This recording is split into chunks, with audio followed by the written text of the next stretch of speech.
Basketball Hall of Famer and 9-year NBA vet, Eric Strickland. Strickland for three. And you're going to go out of here as the Big Eight tournament champion. 93.7 The Ticket veteran and Bill Callahan fan club president, Jake Bakoven. I love Billy. Coming at you live from the Coppel Chevrolet GMC studios in the heart of Lincoln, America. On air and online at theticketfm.com. Sponsored by the Mercado by Certified Piedmontese. This is On the Block with Strick and Bob. Hold up.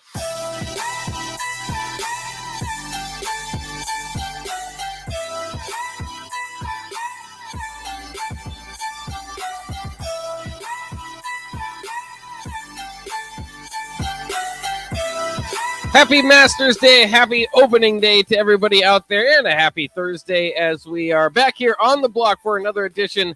As I am here, Jake Bachman, Eric Strickland, along with us, the longtime Husker and NBA vet. Strick, how you doing today? And first of all, which are you more excited for, I should say, as well? The Masters today or opening day for baseball? Oh, that's a tough question. Being a former baseball guy and knowing we still don't understand the full ramifications. It's supposed to be really soon in the next week or so with regards to football with the USFL. There's not much going on but golf and baseball. So I follow baseball, but I'm going to be honest. I think I prefer going to the game.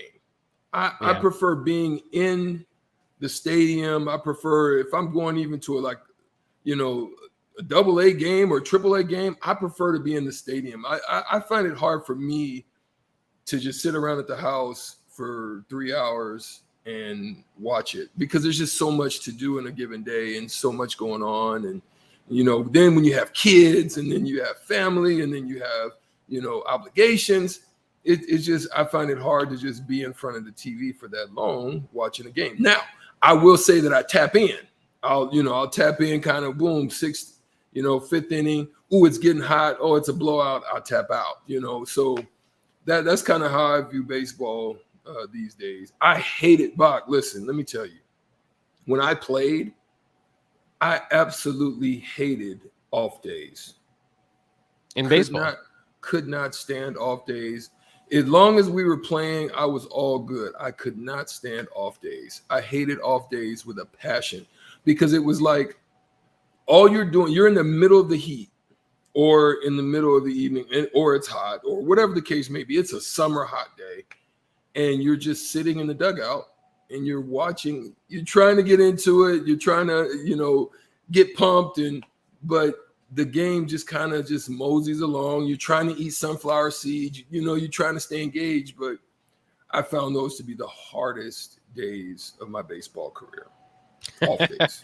That's kind of funny. Like you wouldn't think of that. Sometimes it'd be a nice rest.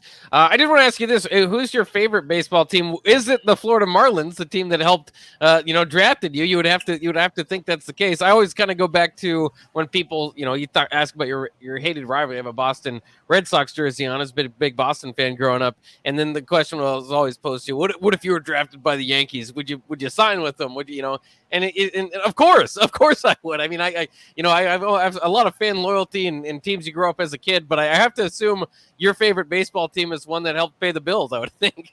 I mean, it is and it isn't. Like I'm a weird disagreements that go on. Yeah, I'm a weird dude in that for me, baseball and let me just say all sports. I'm gonna say cross the board. It ain't baseball only, it's all across all sports. And I get behind the teams of the places where I played. Now, if they're matching up together, I will then, I will divert my loyalties towards the teams that I like the most. So that's kind of how I run my favoritism for teams. Yeah. I don't necessarily have a favorite. I don't have a favorite football, and that comes just from being a former military son. The son of an officer, man. That we were at bases. Most bases weren't around professional areas. I was in Lompoc, California. It was California, so I think I got to go to see a Dodgers game, got to see a Raiders game back in the day. But I just didn't have a favorite. And so it was the same thing in basketball. And then when we moved to Nebraska, I mean, the closest thing we had to that was Kansas City, and that was the Royals. But there really wasn't no football team or nothing that I could really just inspire myself to get behind. So I took that as my way of supporting the teams that I like. Yeah. Did you have a kid? I know you're just talking about traveling around. Was there a team as a kid that you really liked, regardless of where you kind of stayed? No. Not really. That's what's crazy. Like yeah. I like, for example, I was a really, I mean, people would consider me to be a weird kid. Maybe not. Maybe there's other kids out there that was like me. But being that my father, I was the only child with him, so there was many days, many nights where he had to do long work hours, or he had to go TDY, or he had to, stay at the office late because he was a missileer. So, there would be times he would be called in. He was an evaluator in missiles. So I had to do a lot of stuff on my own. So a lot of my upbringing, a lot of my training, I had to mature very fast. But I would go to the courts literally by myself. All the kids are riding their bikes. All the kids are they're playing. They're doing all these different things. I would go to the little court with no nets. There was no nets. It was just, you shoot, you're going to have to chase it. So that's probably why I was in good shape. But I would play games in my mind as if I was actually in the game. I think that's what helped me in my career in sports is I would fake like I was the Lakers against the Celtics. And, I would be coming down 24-second. I would dribble. I would work on different, ball handling skills. I would pass it in the post, act like I was Kareem, throw a hook. I was doing all the different things that, like the techniques of what they did. And that's what I think made me a better player. Then it got to a point where kids would sometimes come down there or at recess, and the kids would be like, Strick, you can't play. Because I would dominate the game. So they were like, so then I became a mini bully. Yeah, I became a mini bully. So it got to a point where I was like, hey, I'm taking the ball. Ain't nobody playing unless I'm playing. There you go. Yeah, you can't let them push you out just because you worked on your game. Yeah, man, come on. So that was what was fun. And those are just those young days. But yeah, man, I love baseball. I'm interested to kind of see how things start off, being that there was a delay. There was a little hiccup in the start. Spring training was kind of out of whack. So, were pitchers able to get into a rhythm? Were they able to get the full work of not only cohesion and working together on different aspects of timing, relays and different things like that? There's a lot of work that comes into that. Base running, working on your leads, all those things are parts of the game that, you hone in on spring training and to not, know and have a little bit of hiccup on the timing of when the game will start. We're going to see who's going to get off to a good start and who's not. And so it's going to come very quickly.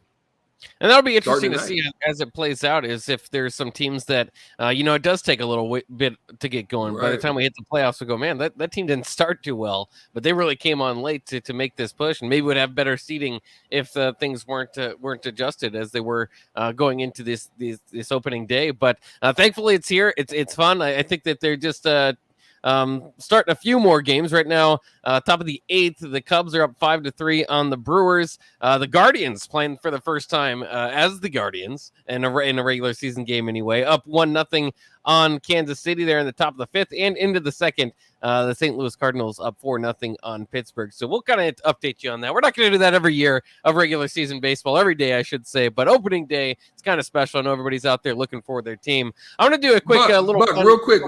One thing I did find interesting, and I'm going to really pay attention to, and I think our listeners probably will too, is the new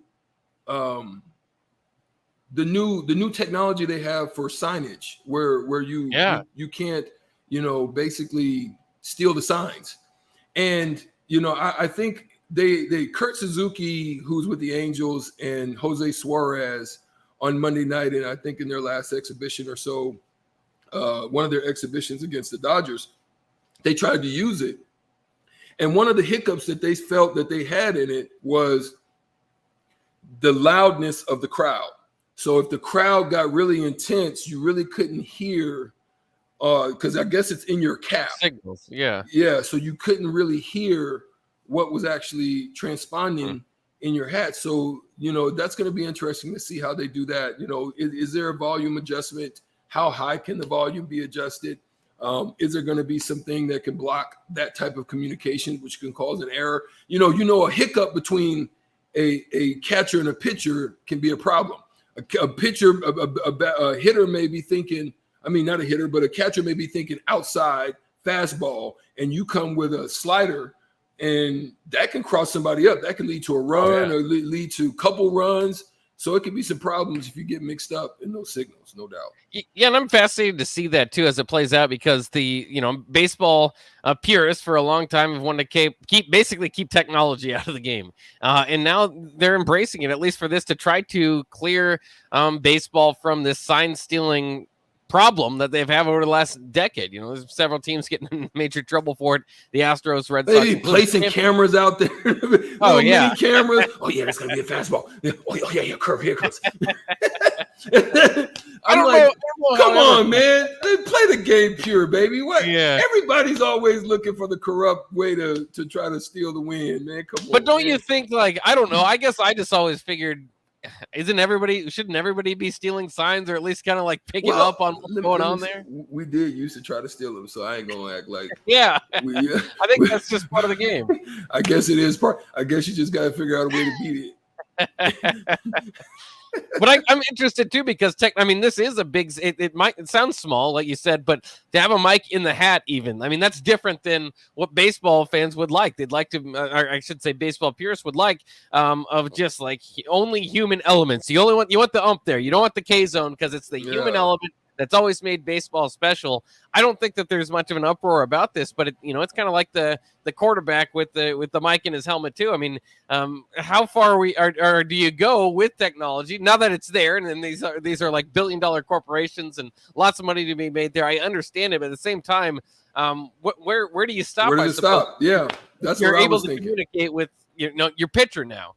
Soon you're gonna have robot. You're gonna have robot NFL. It ain't gonna Patrick Mahomes kick him to the curb. We only gotta pay him $30,000 to basically and maintenance costs. Where you got Patrick Mahomes making $200 million. Yeah, man, come on, it's gonna be crazy.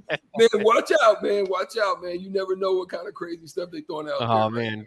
Just to peek into the NFL or Major League Baseball 30 years from now would be very interesting. I want to do a quick segment. There's a lot of teams, so it will be quick. You could add a little bit of context here, but I'm always interested, just based on people's ages, and kind of what they cling to. What names do they think of here on opening day of Major League Baseball? If you say a name of a team, what name do you think of? So we'll start like this one might be the same for the both of us, but when I say the Baltimore Orioles, I think of Cal Ripken Jr. Cal Ripken Jr. Yeah, very easy ones. All right, we'll run through it and see if there's too much of a difference between us.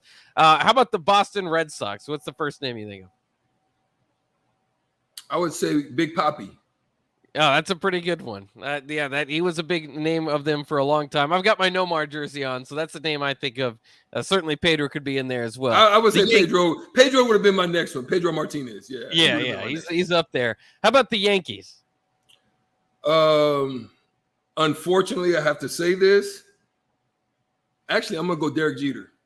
There you go. Who are you leaning towards? Babe Ruth or Derek Jeter? You go Babe Ruth or Derek Jeter. If you want to go history, Yeah. There's. I want to say Alex Rodriguez, but I'm like, no. Yeah.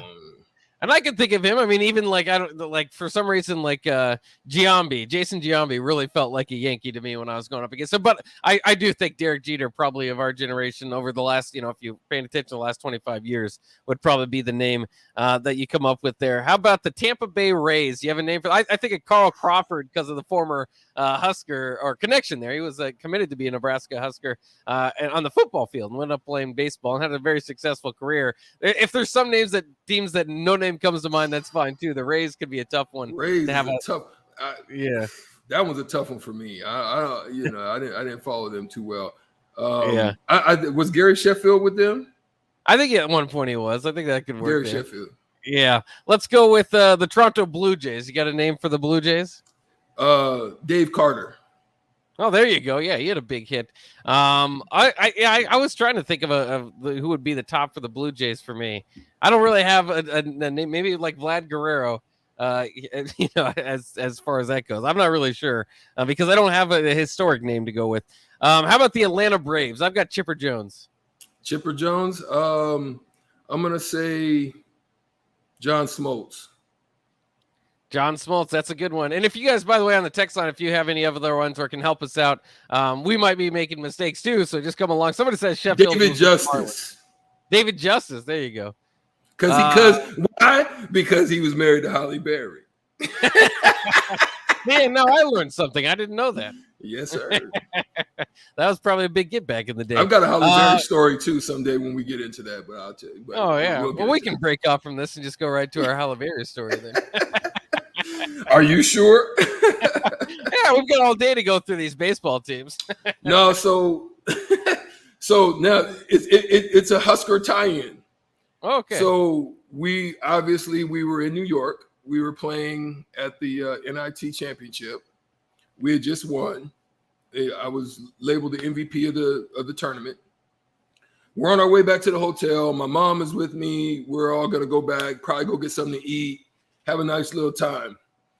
We're walking into the Marriott Marquis. Holly Berry is coming out. We're going in. My mom is like, "That's Holly Berry. I want to get a picture. Come on, Eric, let's get a picture." I'm like, "Nah, it's all good." So, of course, mom does what moms do. She goes over, introduce my son, just, hey, they just won a tournament. Can we get a picture with you? And so I'll actually send it to you someday, one of these times when I find it. We took a picture. She gave me a hug, kissed my cheek, said, "Have a good evening. Thank you." Oh, man. Blah, blah, blah. The heck of a day for you. So then, listen, this is crazy. Her agent or her attorney comes back, gives me her business card, and says, "The next time you're in Atlanta, shout out Holly." And she said, get a dinner or something. Oh, yeah. I said, yes. Yes. So I go, put the card somewhere, and lost the card, bro. Oh, no. You talk about a fumble that cost you a championship. Fumble. Yeah, that's a rough one. So you never did get in contact with her again? Oh man, we gotta. Nowadays you can just drop. That was before David Justice too. I could have been Stricky Berry. That's right. You might have just take the last name there, or who knows how it goes. You do the hyphen there. Oh man, that's a rough one. I've had some fumbles of my own, but I don't think any of them compare to Halle Berry. Boy, and she was looking immaculate that day. Oh, I bet. This is in the mid 90s then? Yeah. 96. Yeah, that's a big fumble there, Strick. We all gotta admit that one. Boy, I took it to the heart. I took it hard too. I thought one of my teammates got me. Oh yeah. It's tricking you. Let's take a quick break here on the block. We'll come back. We'll pepper in that Major League Baseball thing throughout the day and just kind of talk about the names that these teams remind us of. I think like the Cleveland Guardians will be tough. You'll have to go back to the Cleveland Indians for that one. But we'll take a quick break here on the block. We'll be back right around the corner. Don't touch that dial.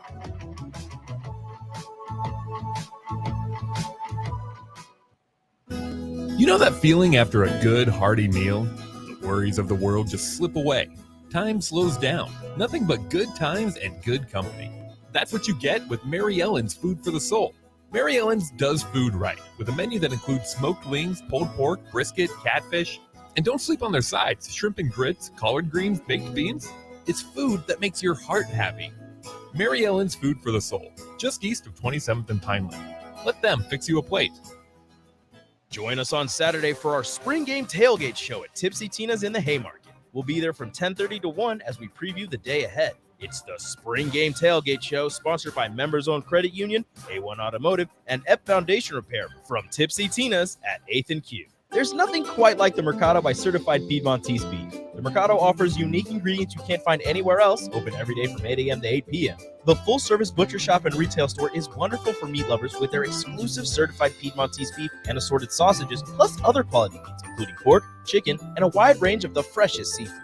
Plus, every Friday from 11 to 2, the Mercado serves up the best lunch in town on their Friday Feast menu. Stop in at the Mercado today at 84th and Havelock or visit their website at cpmercado.com to see current deals. Early break with Sip and Jake. I have a proposal. You do not have to buy me a cab if we find the fight song I'm talking about and you hum it into the microphone. What if I don't know how it goes? Well, we'll find it. Yeah, that's it.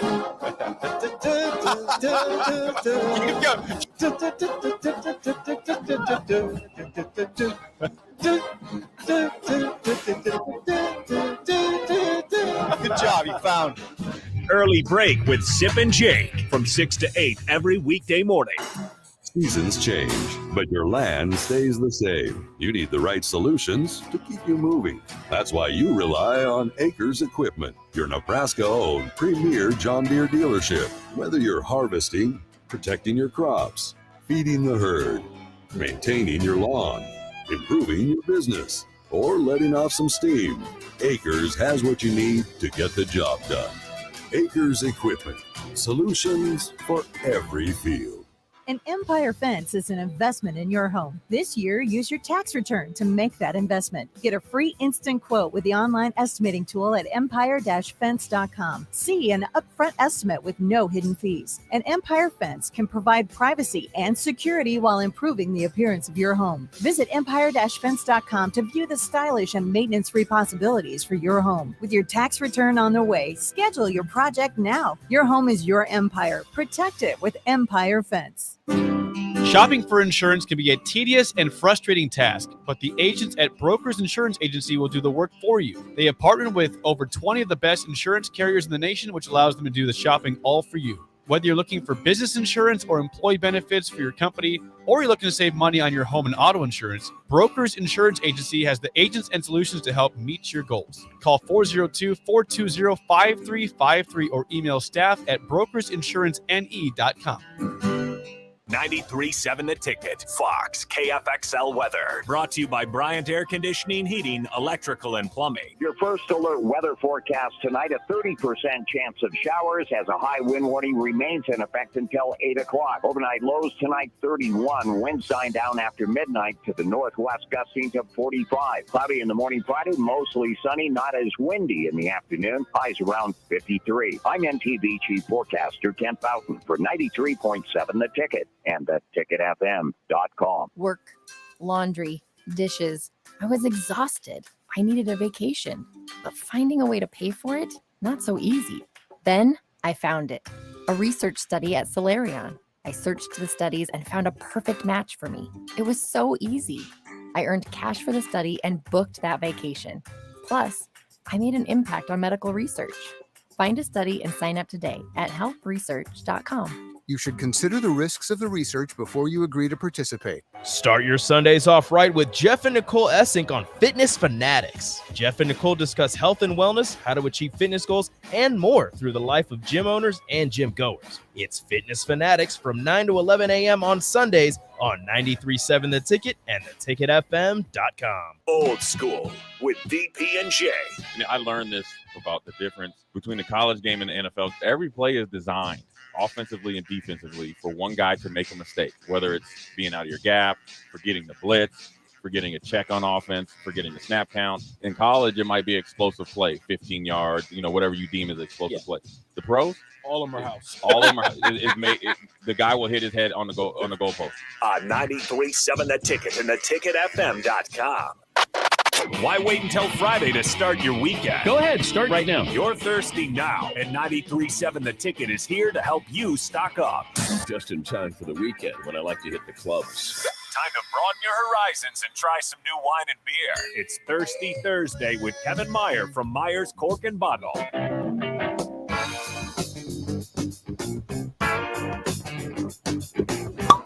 Oh, there he is.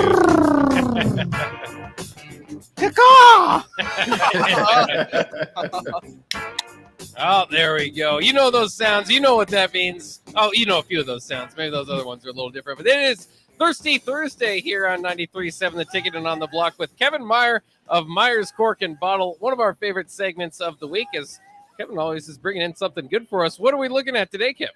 We have a brand new Napa cab to the shop called the Critic.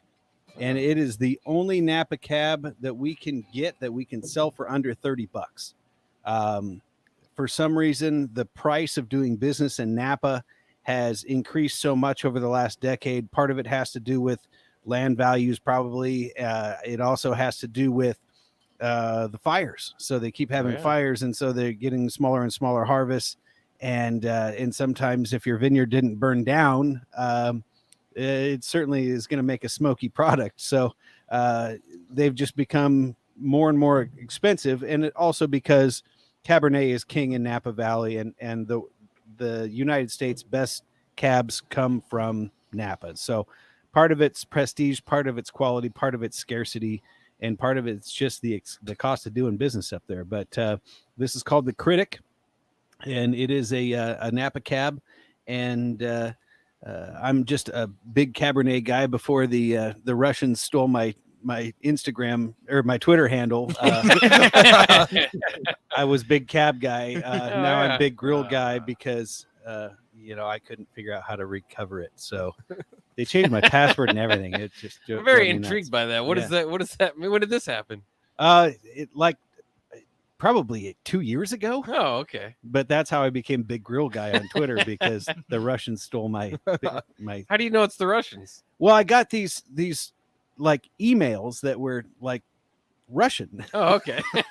and what happened was, so the people that used to host the Myers Cork and Bottle website like got out of the web developing business, and so they just left it wide open. And so I didn't realize, so there was an easy access through the back door, because any contact form submissions filled out on the website go to directly to my email.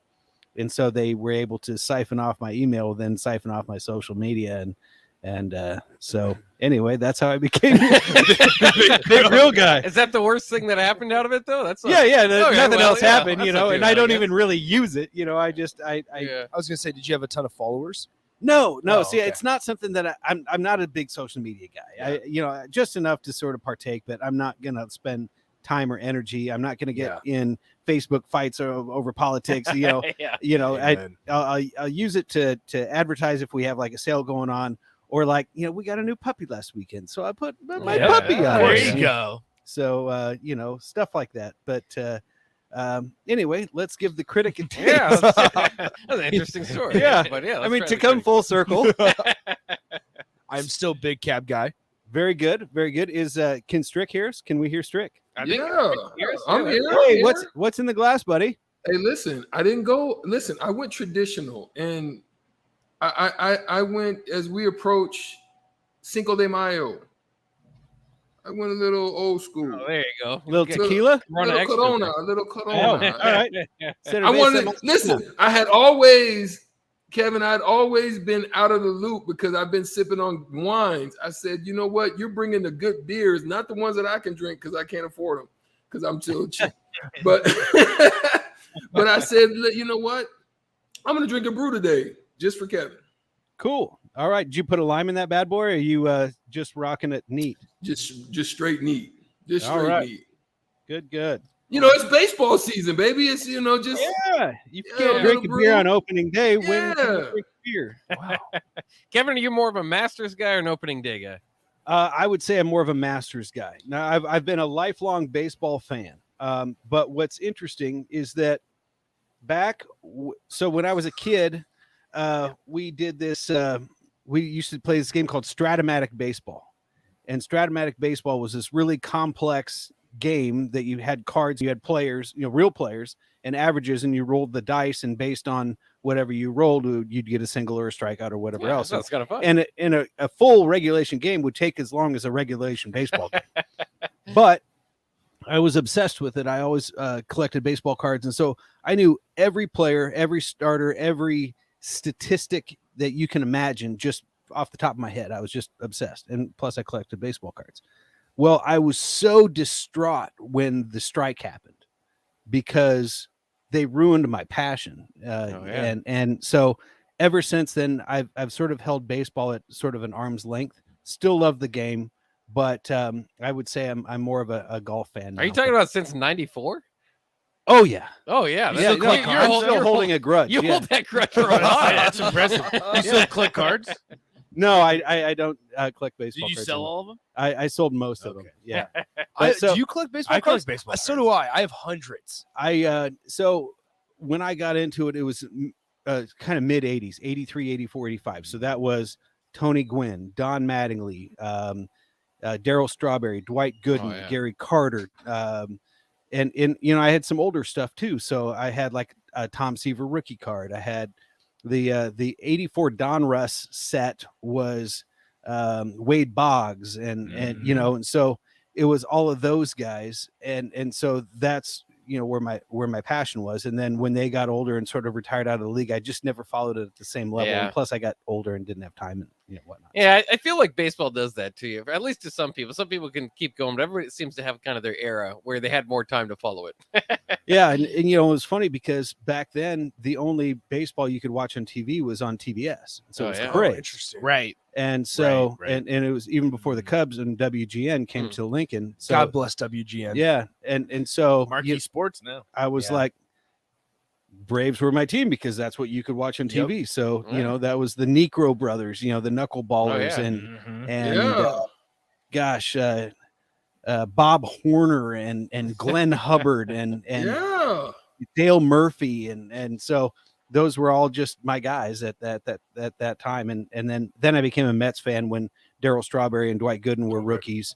And Gooden went 24-4 with like 300 strikeouts and it was that worked out for you. Yeah, and they won the World Series. So yeah, it was kind of a good time. That's how I became a Cubs fan, was WGN, because it was the only thing on TV, and it was Alfonso Soriano, Carlos Zambrano, Derek Lee at first base, Aramis Ramirez. Yeah, that was a good team. That was very good Giovanni Soto. The one-hit wonder, rookie of the year, Giovanni Soto. So that was post like Sammy Sosa, Mark Grace days. Yeah. Okay. Yeah. But see, here's the thing is since I'm obviously younger, I remember playing as Sammy Sosa on some of the MLB games. Oh yeah, because he was like the tank on those MLB games and things like that. Well, Kevin, it sounds like you stuck it out to baseball right before it got good, right before the home run era with Barry Bonds and Sammy Sosa. And all Well, I mean, I was still again sort of a casual fan at that point, but just not obsessed like I was when I was a kid. So, but let's move on. Yeah, let's get to what we're drinking again because we're about to at least partake in this. What is this again? So this is from Pipeworks out of Chicago, and it's called Peaches and Cream. And I don't typically drink beers like this, but I thought it might be compelling for the radio. And basically, it's a peach ale with vanilla and lactose. Lactose is milk sugars, and so it gives it that sort of creaminess. The vanilla, obviously, so it's meant to taste like a creamsicle, but it's also a beer. And comes in at a pretty easy 5.7. I think if it got bigger than that, it would end up being too sweet, too syrupy, kind of gross. But I'm actually enjoying it more than what I thought I would.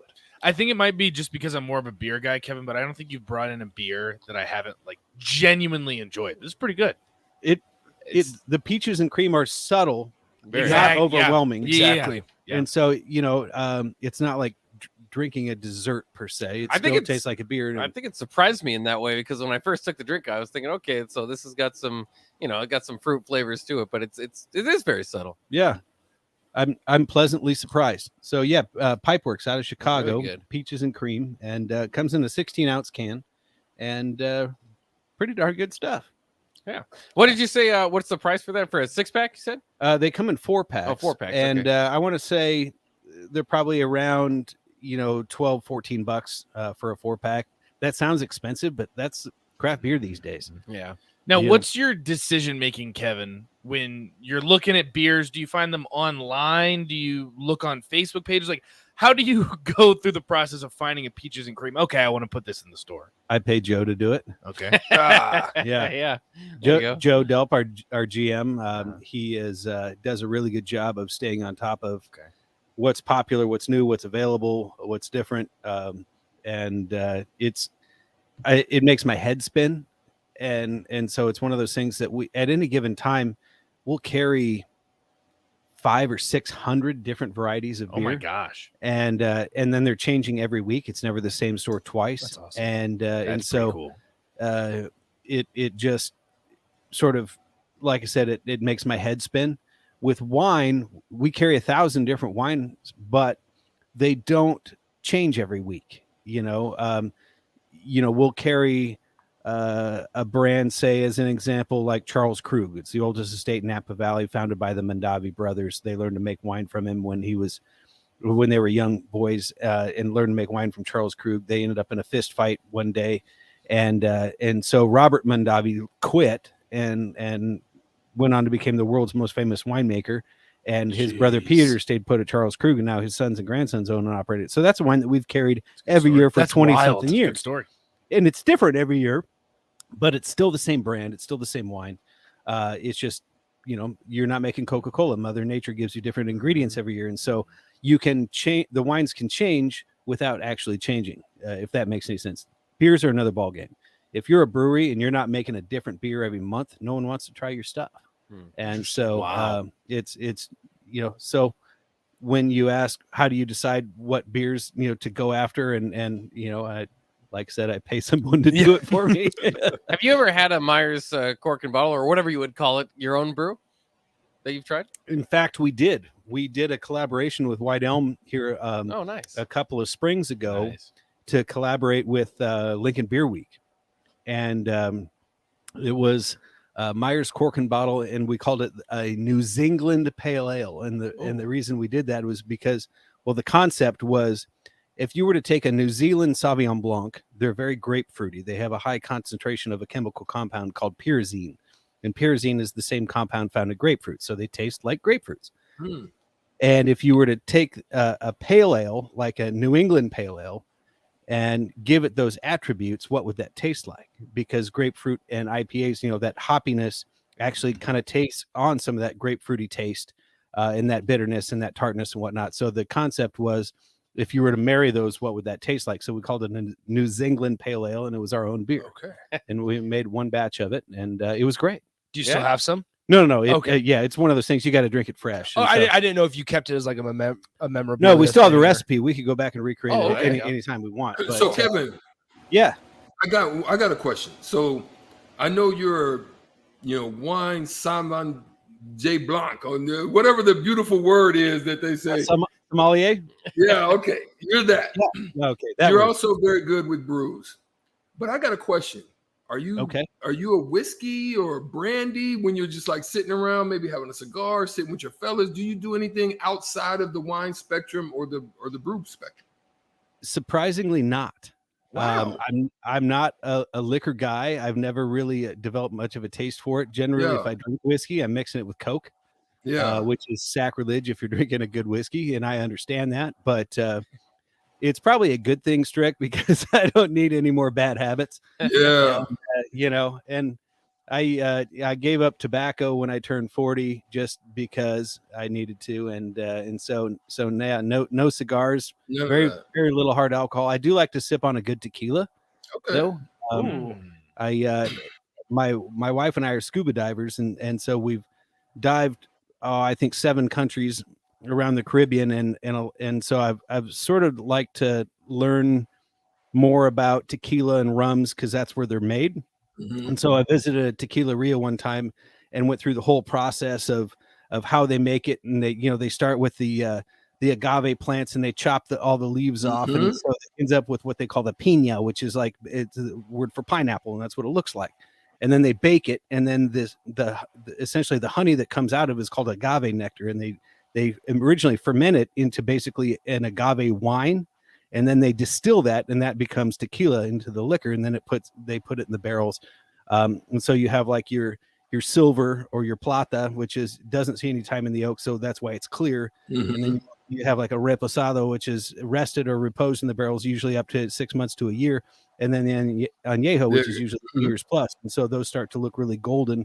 But the idea is the longer they sit in the barrel, the smoother they get. The guy taught me how to taste them, and it was a game changer. And so that I do like to play around with here and there. But at the same time, I'm mostly just a one beer Bob, and then switch to red wine. Unless I'm on the golf course, then I'll have a handful. Kevin, I'm going to be honest. What you just said is absolutely phenomenal, because people would love tequila here, and they drink Don Julio, and they drink all these different Casamigos and all these, and I just couldn't get it. But I went to Mexico, and I'm in one of those tequila shops, and they're trying to get me to take a shot, And I'm like, no, because I'm thinking Don Julio. I'm thinking, that right. that taste that puts hair on your chest. Right. And I actually took that shot, and I couldn't believe what you said. I think it was an añejo. It was so smooth. I brought 6 to 8 bottles of those back home. Nice. I couldn't believe it. So you're right. The trick that the guy taught me is like when you take a sip and then you swallow it and breathe in through your nose and exhale out through your mouth. And what that does, it blows the alcohol vapors out. And so you don't get the burn. And so not only are you tasting a smoother product anyway, you're sort of ridding your mouth of the burn, and then you start to taste the sweetness of the agave, and it almost is kind of honeyish, and you get those melon flavors, and it's a game changer for me. But it's not like I will sit around and drink tequila, but if there's a good one around, I'll have some sips on it. Kevin, is it true that the bars, like say you go to any dive bar, the tequila that they sell you is actually like vodka flavored tequila? That's what I've been told. I don't know if that's true or not. I don't think so. There's enough cheap tequila that no one needs to try to worry about doing that. That the worst part is that like if I drink like a really cheap tequila, I get like hives. Ooh, Yeah, so your skin gets all blotchy, and I look like like what the heck's wrong with that guy, and so I always have to make sure that I'm drinking something of at least decent quality. That if you drink Patron, even like Cuervo is fine, but you get some of those really bottom of really the, sketchy ones. That they look like urine. I mean, it's just The Don Pepe, that one's a pretty cheap that could be. Yeah. Kevin's like you sounded it yourself. Don Pepe.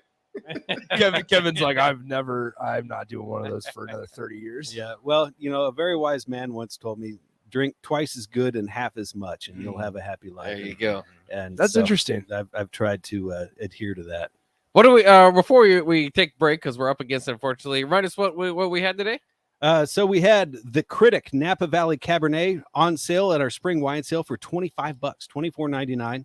The only Napa cab in the store that's under 30 these days. Nice. And Pipeworks Peaches and Cream. So we did start the spring wine sale today. It goes for 2.5 weeks. Easter's next weekend. If you need some Easter wine, come see us. We'll take good care of you. There you heard it. Spring wine sale going on right now at Myers Cork and Bottle. We'll take a quick break. We'll be right back with your chance to win $15 to Buffalo Wings and Rings here, as it is time for Shootout with Strick. Give us a call right now, 402-464-5685. First one in line will get a chance. And today's category is opening day. So if you're a baseball fan out there, or even if you're not, it doesn't really matter. You can get the questions. They're either or. But give us a call, 402-464-5685. Shootout with Strick is next on the block.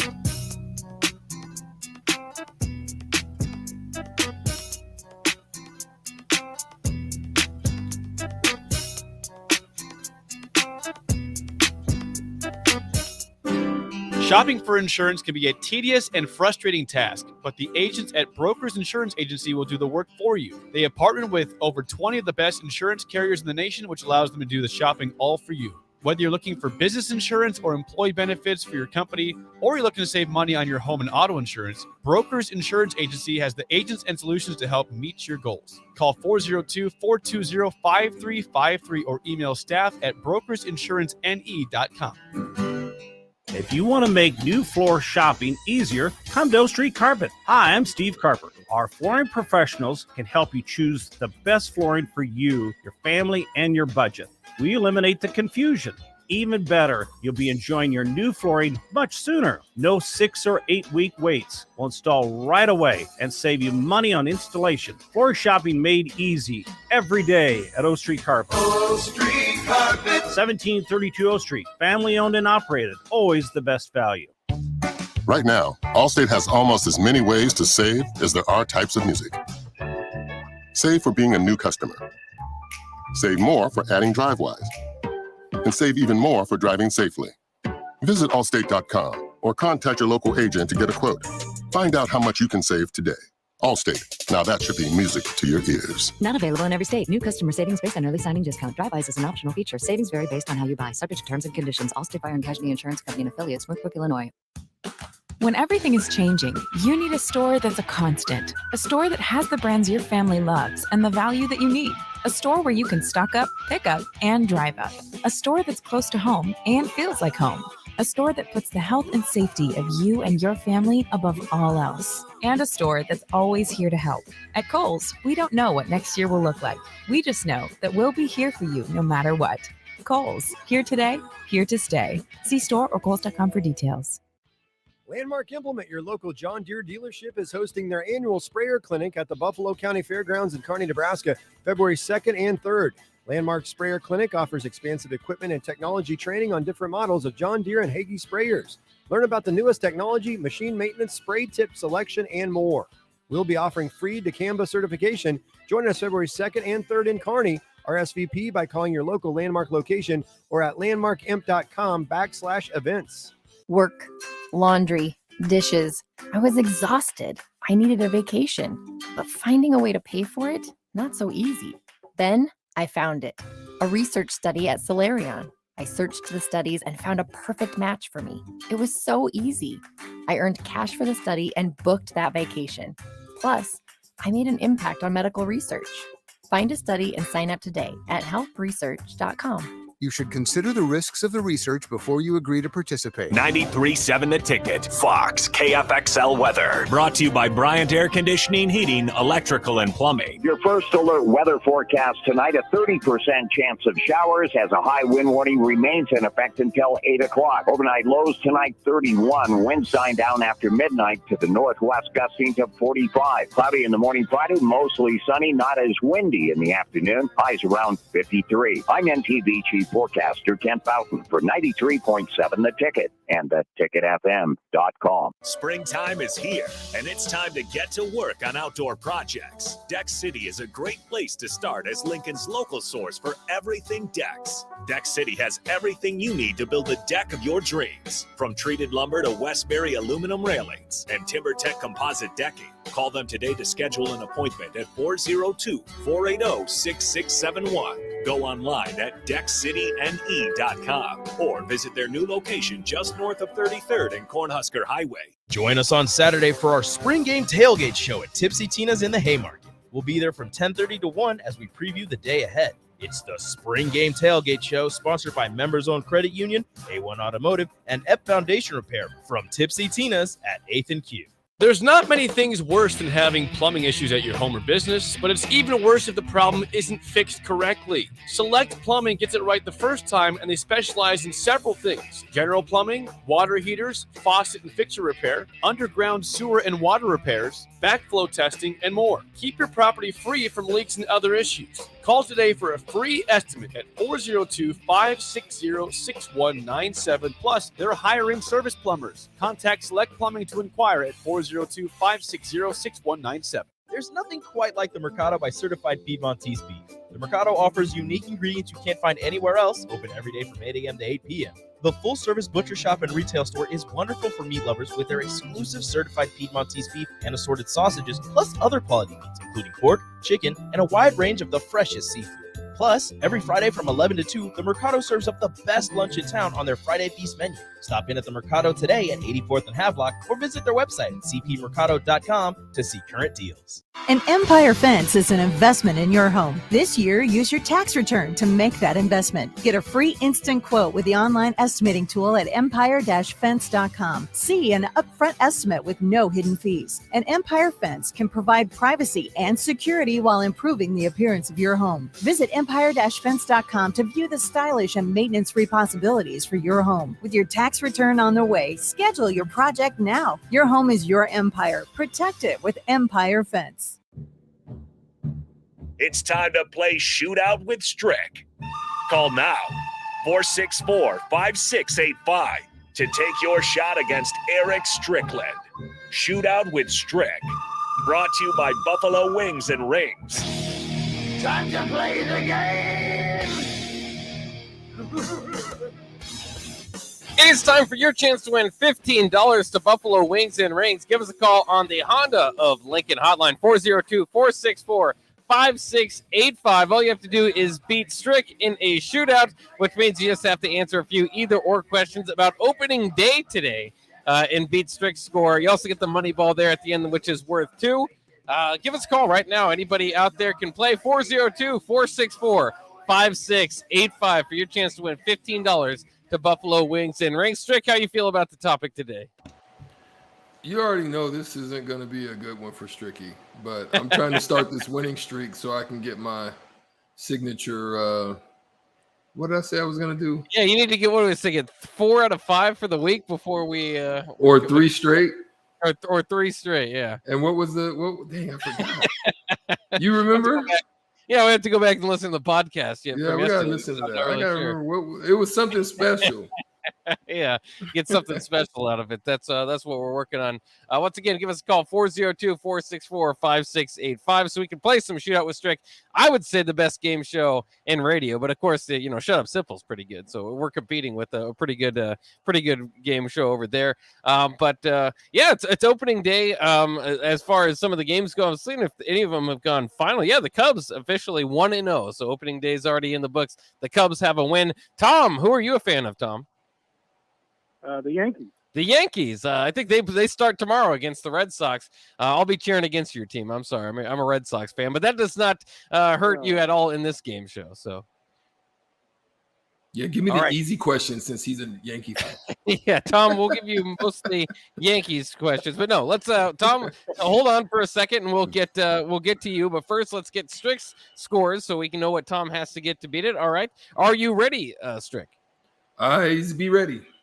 All right, in 3, 2, 1. Who was the first president to throw out the opening day first pitch? William Howard Taft or Woodrow Wilson? Taft. That is correct. Who has thrown the only opening day no-hitter? Randy Johnson or Bob Feller? Feller. That is correct. Which pitcher has started the most opening days? Tom Seaver or Greg Maddux? Maddux. It's actually Seaver. Which team has the best opening day winning percentage in history? Red Sox or Mets? Mets. That is the Mets, and this Brave slugger tied Babe Ruth for all-time home runs on opening day in 1974. How many? 5. No, it wasn't how many. It was this Brave slugger tied Babe Ruth for all-time home runs on opening day in 1974. Hank Aaron.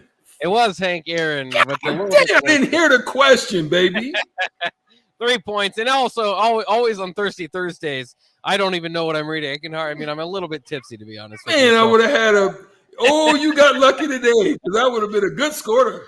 That would have been a good score. Let's see if Tom can beat it. Tom, you got 3 points there. You feel pretty good about this? Oh, we'll see. We'll see. That's always really all you can really say. All right, we'll go in 3, 2, and 1. Opening day in 1907 was forfeited because fans threw what at players? Gum or snowballs? Snowballs. That is correct. This is the only president to throw out the first pitch both left and right-handed. Harry Truman or Ronald Reagan? Ronald Reagan. It was actually Truman. Who was the first team to have an opening night game in 1950? Dodgers or Cardinals? Cardinals. That was the Cardinals. And which pitcher has the most opening day strikeouts? Randy Johnson or Clayton Kershaw? Johnson. That is correct. This all-time great nickname, the Kid, is tied for most opening day home runs all time. Griffey Jr. That is correct. At the buzzer, you get it, and you get 5 points for the win. Congratulations, Tom. What a performance there at the end, as you do win the $15 to Buffalo Wings and Rings, and deserve some shout-outs here. Hell yeah. I said, give me a hell yeah. Heck of a performance there from you, Tom. Now you get your chance, as always, to either talk trash to Strick or take the high road. You can always do that, too. No, we always take the high road. Yeah, take the high road. Good win. Congratulations. Eat that chicken for me. There you go. He's got it. $15 to Buffalo Wings and Rings. Thanks for calling in and playing today, Tom, and congratulations on your victory. Strick, got Thirsty Thursday hiccup for freaking Bach. Yeah, that happens too from time to time. I barely got that Ken Griffey Jr. question out. I'm surprised he got that one. But the tiebreaker would have been the longest opening day game in history was how many innings between the Blue Jays and Indians in 2012? 18 innings. It was 16 innings, so that would have been a pretty good guess. Would have been tough, but I mean that is a long game to start the season. Almost two games worth there, but either way, hopefully none of them go that far. We'll see how it goes. Again, 1-game final today. The Cubs already on top of the Brewers. The other games right now, top of the 7th, the Guardians and Kansas City Royals tied at 1, and the Cardinals have a 4-0 lead over Pittsburgh in the middle of the 5th. Let's take a quick break, and when we come back, we'll have more here on the block. Plenty to talk about as Husker baseball dropped one to Omaha last night, so they're 1-3 in the state so far. Tom Brady to the Dolphins might have actually had some heat to it. So we'll talk some NFL, some college football, college baseball, really anything we can get our hands on. We'll do that next here on the block on 93.7 The Ticket.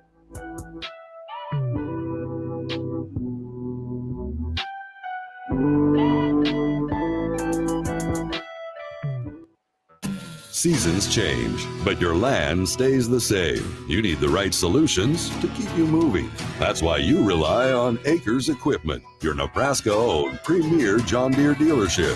Whether you're harvesting, protecting your crops, feeding the herd, maintaining your lawn, improving your business, or letting off some steam, Acres has what you need to get the job done. Acres Equipment, solutions for every field.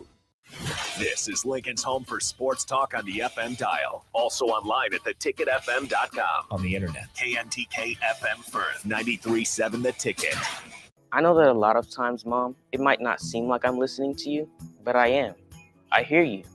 And what you say really does matter to me. I mean, let's be honest. No kid likes rules, but I get why we have them. I hear you, and I know it's because you care. For more information about talking with your kids about underage use of alcohol and other drugs, visit underagedrinking.samhsa.gov. Sponsored by DHHS and aired in cooperation with the Nebraska Broadcasters Association and this station. At first, I was really nervous and intimidated to buy a ring. I wasn't sure what I was getting into. My experience at Starter Heyman was very easy. I felt like I walked out of Starter Heyman with the ring that was going to make her go wow and say yes. I love my ring. It is so beautiful. I absolutely love my ring. I get compliments on it all the time. I always tell them Starter Heyman. Yeah, we would definitely recommend Starter Heyman. Yeah, it was great. We're definitely coming back in the future. Sutter Heyman Jewelers, Lincoln and Grand Island. SutterHeyman.com. There's nothing quite like the Mercado by Certified Piedmontese beef. The Mercado offers unique ingredients you can't find anywhere else, open every day from 8 a.m. to 8 p.m. The full-service butcher shop and retail store is wonderful for meat lovers with their exclusive certified Piedmontese beef and assorted sausages, plus other quality meats, including pork, chicken, and a wide range of the freshest seafood. Plus, every Friday from 11 to 2, the Mercado serves up the best lunch in town on their Friday Feast menu. Stop in at the Mercado today at 84th and Havelock or visit their website at cpmercado.com to see current deals. Action Plumbing, Heating, Air, and Electric ensures our home and office HVAC systems run smoothly throughout the year to provide maximum comfort and convenience. Routine maintenance reduced our operating costs just by improving the efficiency of our unit. Consider a maintenance agreement to ensure you too receive priority for services and scheduling. This helps meet manufacturer warranty requirements. Action delivers honest quality services we can count on. To learn more, visit actionlincoln.com. 93.7 The Ticket, Fox, KFXL weather. Brought to you by Bryant Air Conditioning, Heating, Electrical, and Plumbing. Your first alert weather forecast tonight, a 30% chance of showers as a high wind warning remains in effect until 8 o'clock. Overnight lows tonight, 31. Winds dying down after midnight to the northwest, gusting to 45. Cloudy in the morning Friday, mostly sunny, not as windy in the afternoon. Highs around 53. I'm NTV Chief Forecaster Kent Boughton for 93.7 The Ticket and theticketfm.com. Gaina Trucking is hiring CDL Class A and B drivers. Gaina Trucking guarantees a 40-hour work week year-round, and their strong team culture makes it not a job, but a career. Gaina Trucking offers health, vision, and dental insurance, 401k with company match, an employee assistance program, and other bonus programs. Build a better career today with great team culture at Gaina Trucking. Learn more and apply today at GainaTrucking.com. Wedding season is underway. Stop wearing your fading, wrinkling shirts and update your wardrobe today at M Suits Clothiers in Lincoln. M Suits has men's clothing for every occasion, from business to leisure to weddings and formals. And they've been chosen by Lincoln as best of men's clothing for 4 years running. The buying process is quick and easy with personal service that's hard to find. And they're family owned, where you are also treated like a part of the family. M Suits Clothiers, just south of 56th and Pine Lake on Red Rock Lane. Join us this Friday at Barry's Bar and Grill from 3 to 8 for a spring game preview and hangout. Our regular shows go until 6 o'clock, and then we'll have a special 2-hour session with Nebraska football players on location until 8. It's the spring game preview and hangout this Friday at Barry's Bar and Grill. This is On the Block with Strick and Bach. Nebraska Basketball Hall of Famer and 9-year NBA vet, Eric Strickland. Strickland for three! And you're going to go out of here as the Big 8 tournament champion. 93.7 The Ticket veteran and Creed stan Jake Bakoven. I love that band, Creed. Coming at you live from the Coppel Chevrolet GMC studios in the heart of Lincoln, America. On air and online at theticketfm.com. Sponsored by the Mercado by Certified Piedmontese. This is On the Block with Strick and Bach. Hold up.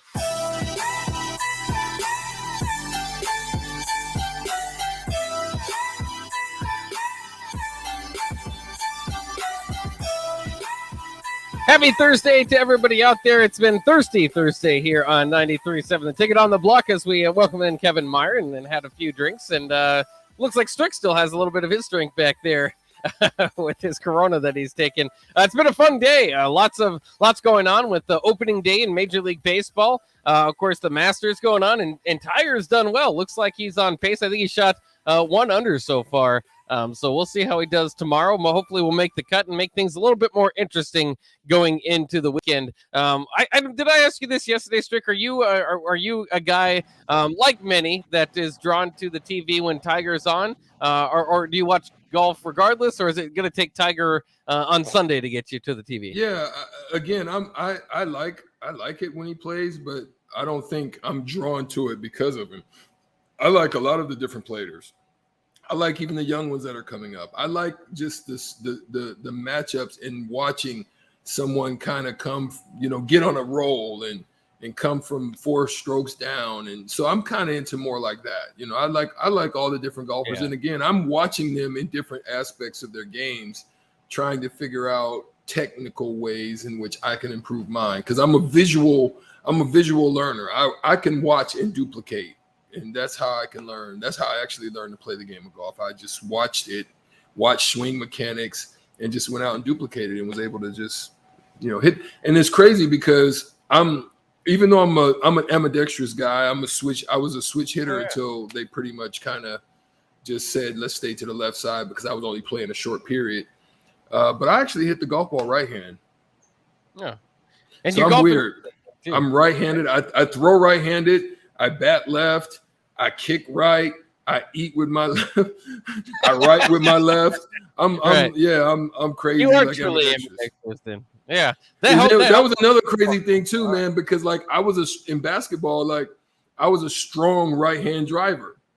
And so everybody was like, he's left-handed. So they would like try to shave my left, and I'd be like, cool.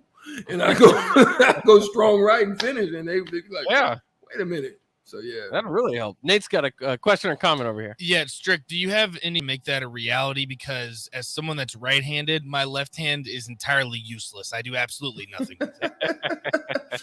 I don't have any advice because it really was just a natural thing that just kind of happened for me. Like, I can actually shoot both hands.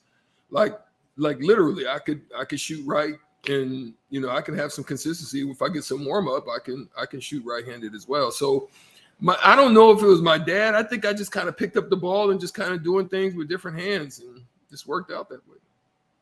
Yeah, I was trying to try and look up how many people. What percentage of people are ambidextrous? Did you run into that a lot on the basketball court? Nah, I mean, no, not really, because like Nate just said, I mean, you can actually work on it. So you don't necessarily I don't know. I mean, I think Kobe had it. I think Larry Bird had it. I mean, Larry was the most gangster with it though.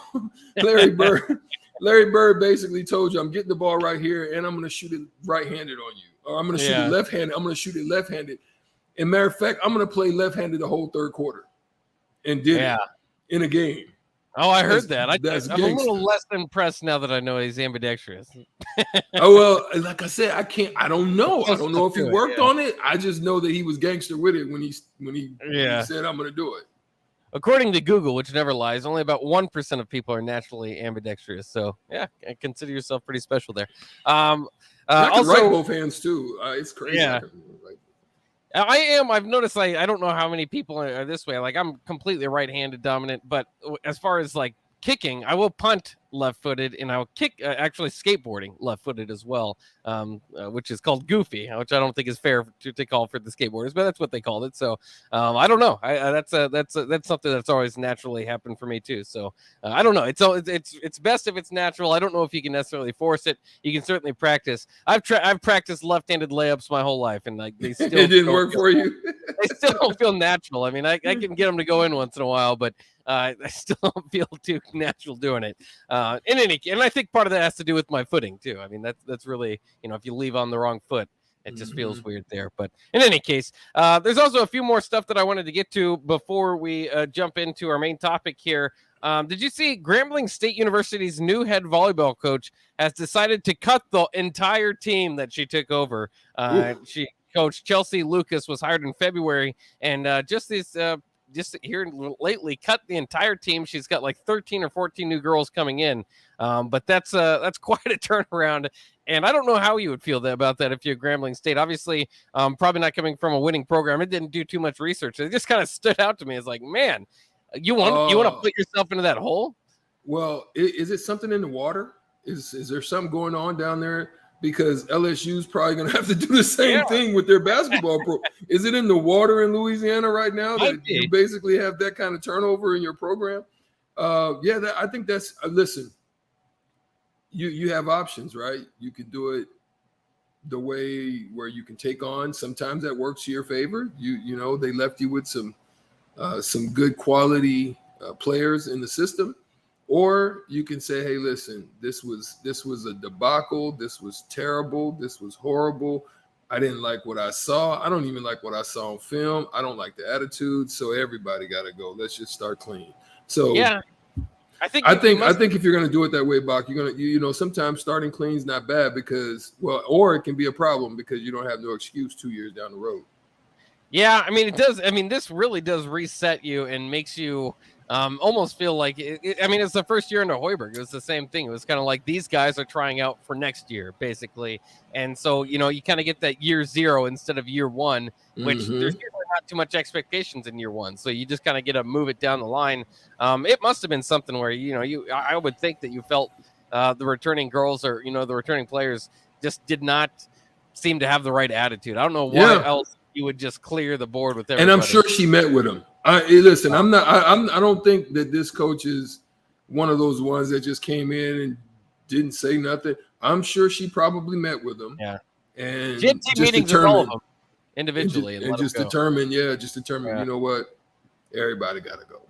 I still think, you look back at the players that Fred Hoiberg let go. They haven't gone on to be great that Tim Miles had. So a lot of it was like Tim Miles was. The situation was what it was. Tim Miles had 1 year to prove it, or he was going to be fired. Everybody knew it, so he didn't really recruit all that well. He got a few guys, but he didn't have the best futures outlooks. Then a lot of his best players were leaving outside of Roby, who could have stayed another year into Hoiberg. That would have been tough to get him to stay. And then, but I still don't know if Hoiberg's recovered from that year zero type of deal where he had a brand new team. And that's just so much to hope. I mean, recruiting's 50-50 to begin with. So, I mean, you're taking a big chance when you make it the whole team rather than having a few guys that can play.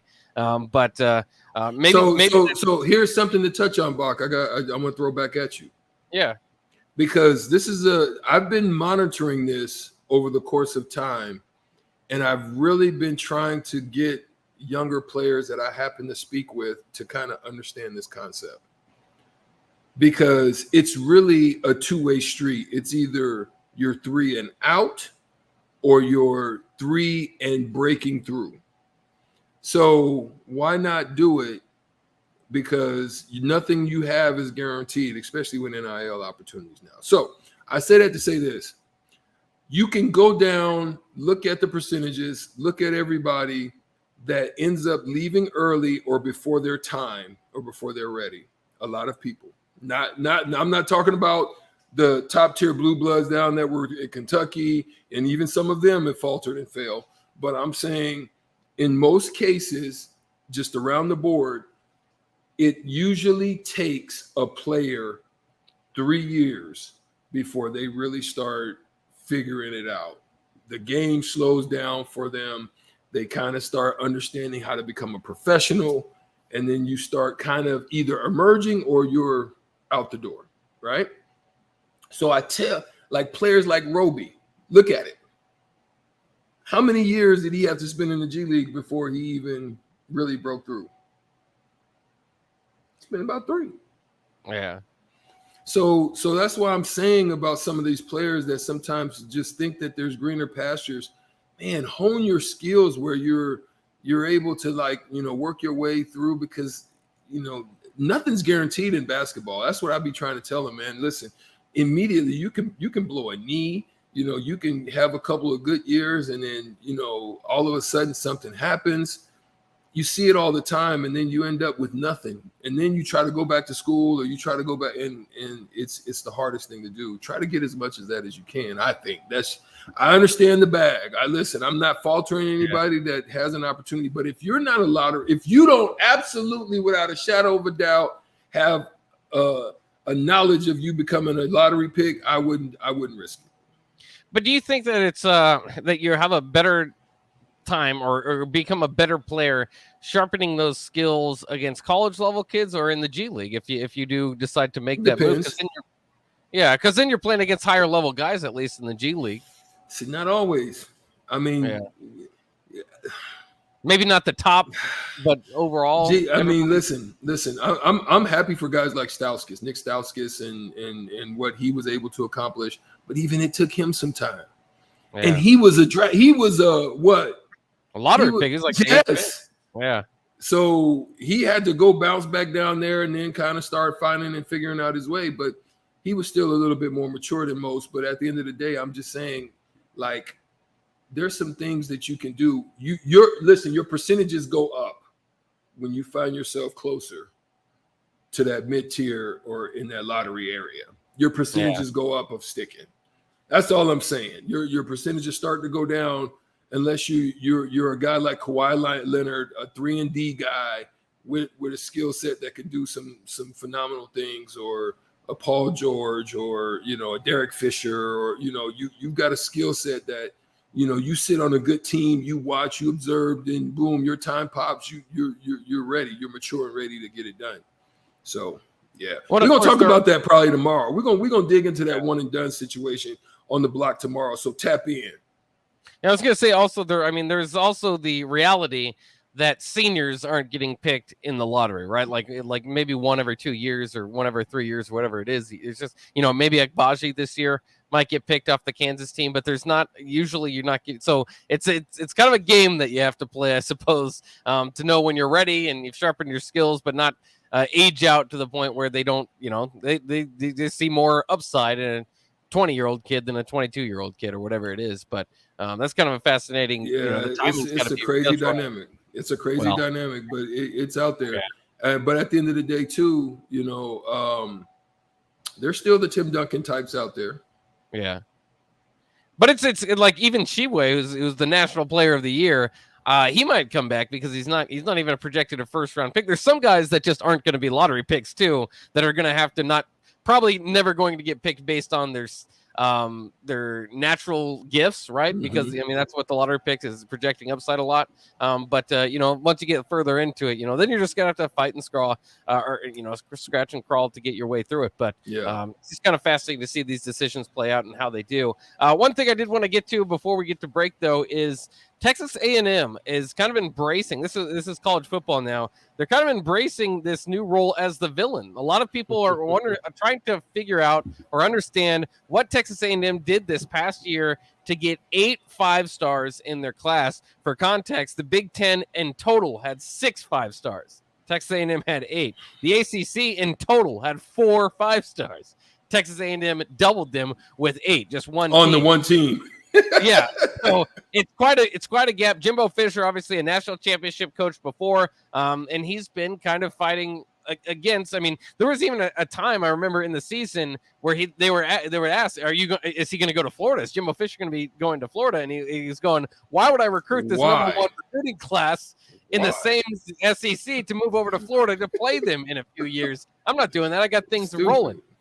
So he is doing great in recruiting. Obviously, on the field 2 years ago, they were great. Last year, hit and miss, but they did beat Alabama. I don't know, and there's starting to be this kind of idea is maybe Texas A&M is the new villain because of how well they're doing in recruiting, how well they did this past year. I don't feel like I can make Texas A&M the villain until championships, right? I still feel like Alabama is the villain, even though Georgia even just won the championship. You have to win two, basically, for me to start getting annoyed that you keep winning. Right. And Texas A&M's nowhere close to that. So I know maybe this is just in recruiting circles, but at least for me, I can't see Texas A&M as a villain. I can see them as an intriguing story with a lot of talent, and I mean, my eyes might be glued there, but I don't even think I'm necessarily cheering against them. I just want to see them play. Yeah, I want to see those guys because, listen, those numbers and those stars, that's all like speculative anyway, right? Yeah. You know, those are people, those are scouts, those are people. A lot of people miss on 4 and 5 stars, and then you see, like, for example, Abaji, he came into Kansas a 3-star. So, you know, it's not always a hit for me. You know. You could say maybe, I think you play the percentages, you could probably say 3 to 3, maybe half of them, 3 of them may really pop, and a couple of them, you know, because the adjustment from high school to college is tremendous. You know, you go to practice, you maybe get your little playbook, you sit in, watch a little bit of film. It's like work. And sometimes the mental aspect of a 5-star doesn't necessarily translate to what that work is on a college campus. From going to class, getting up, going to training table, have practice. Then you have to sit with your in the room of your position. Then you have to talk to the offensive defensive coordinator as a total. Then you have to go to study hall. Then you have to go to 8 hours of classes. Man, please, some kids ain't ready for that. And so that's the part that I think that it may take some time on some of them to break through, but I could be wrong, and a lot of them could break through and just start doing their thing, and it doesn't mean anything to them. Yeah, and if you want to watch, if you want to, you know, kind of know what position these guys are playing, I always think that's kind of fun because they have out of their 8 defensive linemen, out of their 8 5-stars, 4 of them are defensive linemen. So they're really building up on that defensive line for their 5-stars. They got a 5-star quarterback, a cornerback, 2 wide receivers. Like I said, 4 defensive linemen. I'm trying to see what else there is. I think that I don't know. Maybe I didn't do the math in my head there. I think that's all 8. But 4 defensive linemen among the 8, and certainly we always talk about how you that's where it starts. Yeah. So that'll be fascinating to watch them develop and see how they can play. But then again, too, you know, can those guys play right away? As far as defensive linemen, offensive linemen, usually going right into college football, it might take a few years to get in the weight room and get ready to go. So we'll kind of see, especially in the SEC, bro. Oh yeah, I mean them monsters and them lines. I mean, shoot, you just go down the whole gamut. Ole Miss ain't no joke. You got Alabama, Georgia, and South Carolina, Tennessee. Shoot, some of them lines out there ain't playing. So you trying to come in there and beef up and still try to use athleticism? It don't work like that in the trenches, baby. They coming at you. Yeah, I'm fascinated. I can't wait for college football, as always. I've got a little bit of a wait, but at least the spring game. I love what Kiffin said, though. What did he say? Lane Kiffin said, basically, it's like everybody's got different salary caps. Yeah. He basically said they should add a luxury tax to Texas A&M. Well, good for Texas A&M, because that is the idea. A lot of people think there's got to be some huge, but it used to be cheating. Now it's not necessarily cheating. Where's the NIL? What's the NIL deal these guys are getting to get 8 5-stars? Again, more than doubled what the ACC got. More than Ohio State, more than anybody, more than Georgia, more than Alabama. Everybody couldn't get 8 5 stars. Georgia was the next closest with 5, and they just won a title. So that makes a little more sense. Just fascinating stuff. And I can't wait to watch it play out over the next several years, too, to see if this is a yearly thing for Jimbo Fisher and Texas A&M. We got to take a quick break. When we come back, let's talk a little NFL. Tom Brady, the Dolphins, actually had some heat to it. We'll talk about that. Frank Gore retires the 3rd-time all-time leading rusher, and T.O. is eyeing return to the NFL. I don't know about that, but we'll talk about it next year on The Block. Hi, Sean Callahan here of HuskerOnline.com, inviting you to join us here on 93.7 The Ticket every Saturday morning. Now in our new time, we're on from 8 to 9 with the weekly Husker Online radio show. We'll give you the latest in recruiting. We'll talk about what's going on with both football, basketball, and we'll probably share a few stories from the inside. It's every Saturday morning right here on 93.7 The Ticket, the Husker Online radio show from 8 to 9 a.m. 93.7 The Ticket. Fox KFXL weather. Sponsored by Security First, a relationship you can count on. Your first alert weather forecast tonight, a 30% chance of showers as a high wind warning remains in effect until 8 o'clock. Overnight lows tonight, 31. Winds dying down after midnight. Northwest gusts to 45. Cloudy in the morning, mostly sunny, not as windy in the afternoon. Highs around 53. I'm NTV Chief Forecaster Kent Fountain for 93.7 The Ticket and theticketfm.com. Happy Hour with Nick Sainert and Enrique Alvarez Clary. The voice of Husker softball, Nate Rohr. Rhonda Revelle, especially when she has a good power hitter like Billy Andrews, she tends to hit him a little higher in the lineup. And we saw this some last year with Tristan Edwards. Teams were so locked in on pitching around her. Rhonda Revelle said, okay, well, if you're going to pitch around her, then you're going to start that first inning leadoff base runner. And also, Billy Andrews is a great athlete. Weekdays from 2 to 3 on 93.7 The Ticket and theticketfm.com. There's not many things worse than having plumbing issues at your home or business, but it's even worse if the problem isn't fixed correctly. Select Plumbing gets it right the first time, and they specialize in several things: general plumbing, water heaters, faucet and fixture repair, underground sewer and water repairs, backflow testing, and more. Keep your property free from leaks and other issues. Call today for a free estimate at 402-560-6197. Plus, they're hiring service plumbers. Contact Select Plumbing to inquire at 402-560-6197. There's nothing quite like the Mercado by Certified Piedmontese beef. The Mercado offers unique ingredients you can't find anywhere else, open every day from 8 a.m. to 8 p.m. The full-service butcher shop and retail store is wonderful for meat lovers with their exclusive certified Piedmontese beef and assorted sausages, plus other quality meats, including pork, chicken, and a wide range of the freshest seafood. Plus, every Friday from 11 to 2, the Mercado serves up the best lunch in town on their Friday Feast menu. Stop in at the Mercado today at 84th and Havelock or visit their website at cpmercado.com to see current deals. Need to send a message? Send it with cake. Congratulations. Here's a congratulations chocolate rum cake from Beatrice Bakery. Thank you. Say thank you with an amaretto cake. I'm sorry that I accidentally hit your mailbox with my car as I was backing out of the driveway and then continued right into your prized petunias. You say that with a lemon drop cake. Everybody knows that. Beatrice Bakery in downtown Beatrice or online at beatricebakery.com. Here to help you say whatever it is you need to say. Welcome to our world of yum. Start your Sundays off right with Jeff and Nicole Essink on Fitness Fanatics. Jeff and Nicole discuss health and wellness, how to achieve fitness goals, and more through the life of gym owners and gym goers. It's Fitness Fanatics from 9 to 11 a.m. on Sundays on 93.7 The Ticket and theticketfm.com. Today on Hey Culligan, unnecessary contaminants. Here's the referee. Hey Culligan, that's a flag on my water for flagrant foul taste. Ooh, that's a tough one, ref, but the solution is a Culligan Smart RO drinking water system that reduces up to 58 contaminants, making your water safer and delicious. Yeah, I guess I missed that call. And with the Culligan Connect app, you always know when your filters need changing. The water's up and it's good. Good call, ref, and we're already on the way. Try a Culligan water softener for just $9.95 per month. Go to CulliganLincoln.com. Another packed spring sports season means it's time to get to N Street Drive-In to fill up on all your beverage needs. Stop by for great deals as April's beers of the month are Deschutes Fresh Squeeze IPA, Wild Onion Ubi Goober Hazy Peach IPA, and Belching Beaver Brewing. Also, make sure to download the new N Street Drive-In app to order online and to set up delivery right to your front door. And don't forget their top-notch growler fill system. N Street Drive-In, your one-stop beverage stop at 1801 O Street. Wedding season is underway. Stop wearing your fading, wrinkling shirts and update your wardrobe today at M Suits Clothiers in Lincoln. M Suits has men's clothing for every occasion, from business to leisure to weddings and formals. And they've been chosen by Lincoln as best of men's clothing for 4 years running.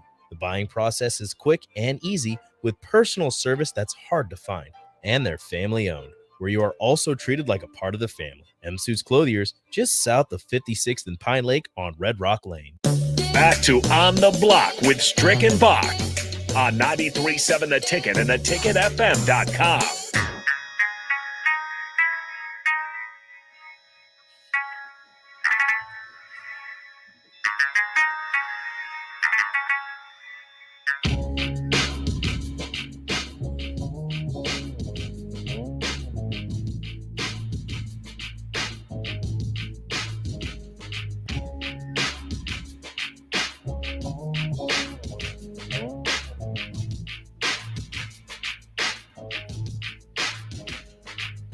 Welcome back to On the Block here on 93.7 The Ticket. It is opening day. It is a great day here if you're a baseball fan. Also, the Masters going on behind the screen behind me too. So a great sports day.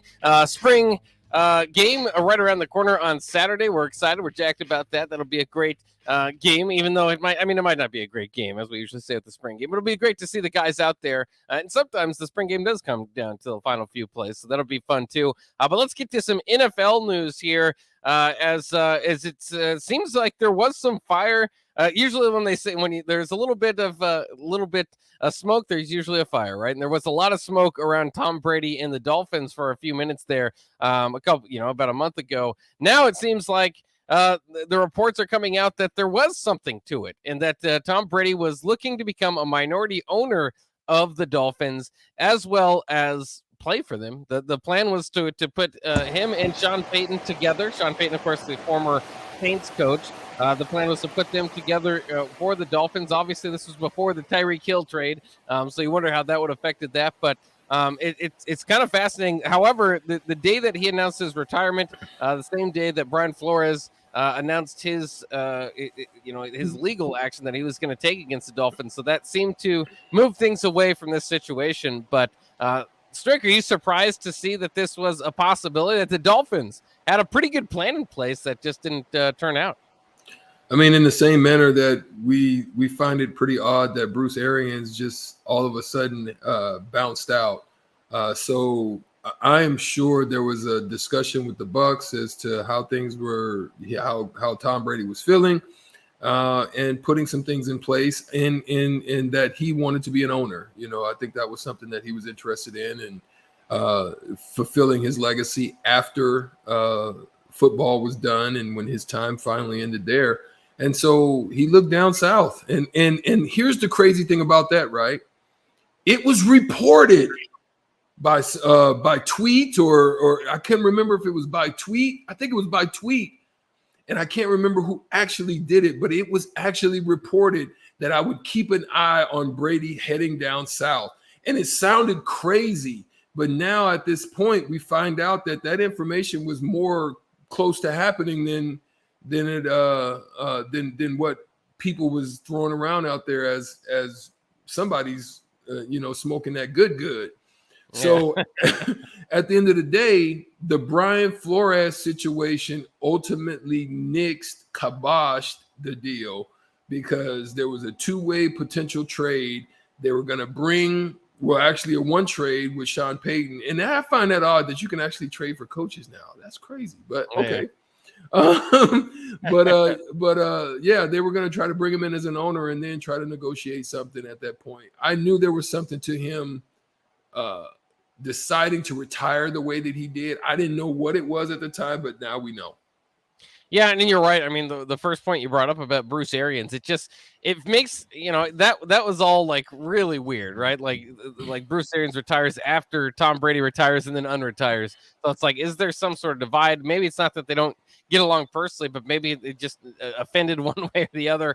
And that seems to be the case, because now if you look at it, the Buccaneers kind of look, especially with this report now out, and I suppose it's been this case, before the report was out, and they knew about it beforehand, but the Bucs look pretty disorganized. Keep in mind that I think we all, when Brady unretires, and maybe he'll do this every year and it'll become a Brett Favre thing, but he's getting older. So you're kind of thinking, okay, is he coming back for one more good look at it with the Bucs? Do they have the roster for that? Or, is this going to work out? Now they got to bring in a new head coach. Keep in mind, he's got 1 year left on his Bucs deal. So if he wants to, this whole plan that could be, they could put it in place next year. Now they just hired Mike McDaniel, so maybe they'd go that route instead of Sean Payton. But as far as Tom Brady goes, he might be a Dolphin before the end of his career. A lot of it due to the fact that he's really close friends to basically the right-hand man of the owner of the Dolphins. Stephen Ross is the owner, but Bruce Beal is kind of the right-hand man and should be the successor there. And Brady's really good friends with him. So it's fascinating to see if this plays out. And it just kind of puts the Bucs in limbo of, we've got 1 year of the greatest quarterback of all time who just came off a very great year. I mean, it's hard to even write this all out, but now he's now you lose your Super Bowl winning coach. He's won a Super Bowl there. He's 1 foot out the door, 1 foot out the door into retirement. The other foot is out the door to Miami, reportedly. You just kind of wonder, maybe this move, if there's enough more of these kind of things hitting to the press, maybe this move could happen before the regular season tips off. Maybe at that point, Tom Brady will not be in a Bucs uniform. Well, see, that's the thing that I want to, just draw a line to, is that you got to look at it that I think they're really evaluating Tua. And I think it's going to be a heavy evaluation on him as to can he be the guy that we're actually looking for, because his rookie contract will be coming up soon. So then you're going to have an option to have an owner potentially. So I still think Brady wants to pursue that. I don't think that's I don't think that's still out of the question. I think that's something that's still in the playbook as to getting Brady down there in some form or capacity down south in Miami. But whether or not Tua steps up or whether or not Tua becomes the quarterback that they'd hoped or drafted him to be would determine whether or not probably, Tom just decides to hang him up, or if he needs to be a stopgap option. If he plays well this year, he may feel that he's got another year or two, which would allow them the time and space without killing themselves with a heavy quarterback salary and signing of a quarterback for a long term, to be able to find that and still have salary cap options that are still available to them, being that they just signed Tyreek Hill to a big one as well. Yeah, and obviously, it's exciting to see what the Dolphins do as of now, but, no disrespect to Tua, but Tyreek Hill would look pretty incredible with Tom Brady throwing in the ball. Might be a little bit better. Agreed. So we'll kind of see it. Keep an eye on it. I don't know if this story... I like what you said, though, Bach, about, real quick, I like what you said about it could still happen. And that's why I said to tag along with what you said, that Tua is probably under heavy evaluation, and that they'll probably be looking at him in pre-camp type situations to see, what type of chemistry him and Tyreek have in quarterback and receiver, practices or before the season starts and stuff like that. So it could still happen. You're right. Well, it's fascinating too. Do the Dolphins still want to do the Tom Brady plan? Would they still be intrigued by it without Sean Payton? Maybe that was part of the package. Well, I don't think so, because I think he comes from that Shanahan stock. So being the coach there, who's connected to Shanahan through that whole system, I think that's close enough tie for Tom Brady to feel good with, if it's going to happen that way and they like him down there. But other than that, they may find a different option. I don't think they'll get rid of him at this point, but I think Tom would feel pretty comfortable with that being his Shanahan stock. Well, he's an offensive mind. He's been an offensive coordinator for 1 year, and he's going to his first year as head coaching. That's a big difference from Sean Payton, who's won a Super Bowl and is one of the best coaches of all time, and has been one of the best coaches of the last decade. So it's just interesting to see how it plays out. I'm not sure if this is good, if this is over. Somebody else the text line points out it also would mean if he goes to the Dolphins, they'd play the Patriots twice a year. So that would be kind of fun too. Stick it to him more. Yeah, see those matchups between Brady and Belichick once again. While we're on the NFL, I did want to mention this. Kind of got overlooked a little bit, I think, and understandably where he's at. But Frank Gore retired a few days ago, and Frank Gore has been in the NFL since 2005. And is now retired. But he's the third all-time leading rusher in the NFL. It's kind of weird. Who would have thunk it? Yeah. And it's incredible. He's really just been so durable for so long. And even last year, before his retirement, he put up like 700 yards. I think 700. Yeah, 700 and some odd yards. Yeah. Yeah. And the previous season, I mean, he's been bouncing around a little bit. Obviously, his best days were in San Francisco. Had that stint with Indianapolis. His last 1,000-yard season was with him. Yep, had the Jets, the Dolphins, the Bills now. So he was kind of, just kind of trying to find a spot there at the end. But either way, I think it's incredible to look back on his career and his durability. Probably will stick out a little bit on the all-time rushing leaders list until you get to probably about 6 here. So I'll go through these names, and you tell me if he kind of sticks out like a sore thumb there. Emmitt Smith and Walter Payton. Like, we love Frank Gore, right? But he's not Emmitt Smith. He's not Walter Payton. Those are the top two. 4 and 5 are Barry Sanders and Adrian Peterson. Like I said, Frank Gore coming in there at 3rd. And then I think that you could probably be somewhat comparable to Curtis Martin, who comes in there at 6. So they're guys that are durable. They're comparable. Yeah, I like that. I like that comparison. Both just durable guys, hard-nosed guys. Even Martin. I mean, I think I was in New York when Martin was there, so we got to hang out a little bit. But I just think they're just both just durable, guys. And I venture to say, and I still say this with all my heart, that Barry Sanders would have easily smashed Emmitt Smith's record if he had Emmitt Smith's line. It would have been no question in my mind that Barry Sanders would have had 20,000 yards with what he was doing out there with no line. Yeah, that's and crazy. Retiring early. I mean, he had a few more retired years. early. Yeah. So I mean, he's probably could be right up there with the best of all time. For a lot of people, at least in the generation that saw him play, would say right up there. Maybe Walter Payton. Any other names that you would probably put up there all time? LaDainian, for what it's worth, LaDainian Tomlinson's at 7. He was pretty great. Eric Dickinson's at 9. Jerome Bettis at 8. Yeah, see Jerome. Throw him out the window. I love Jerome Bettis. Maybe not an all-time discussion, but the bus was fun to watch. Yeah. Listen, I venture to say if Bo Jackson didn't get injured, he would have been one of them. I can see that too. Yeah. Bo Jackson was an anomaly with the way that he ran that ball. 4.2, 4.3 speed with that size. So if he hit it, he's out. But if you got in his way, he'd run you over. Shoot, come on, somebody. Now, see, Walter Payton was shifty, but then he hits you and he bounced off you, So Walter didn't have breakaway speed. Emmitt didn't have breakaway speed. Yeah. But Bo Jackson, if he hit the line and he had a crease, you was not going to catch him. I don't care who you was. Again, the only one that had a chance was Darryl Green and maybe Dion. Maybe. I would say it's just kind of one of those discussions with athletes at times, like in the NBA, where you can go from, who's the best player of all time, but who was the greatest at their peak. Again, Shaq always comes up in those conversations. Probably didn't play long enough, played long enough, just not at that level long enough to be the greatest of all time. But at his peak, he was unstoppable, so much so that they changed the rules of the game. Facts. So and created a style of play against him. Hack a Shaq. It wasn't just hack somebody; it was hack a Shaq. That's right, and I think it'll always go down as hack a Shaq if you intentionally foul. And it continues on to this day when they do it. Hack a Shaq. Yeah, absolutely. The one other story I wanted to get to was that Terrell Owens is joining a fan-controlled football league. I'm not sure exactly. I'll have to read a little bit more into it. I just thought it was funny.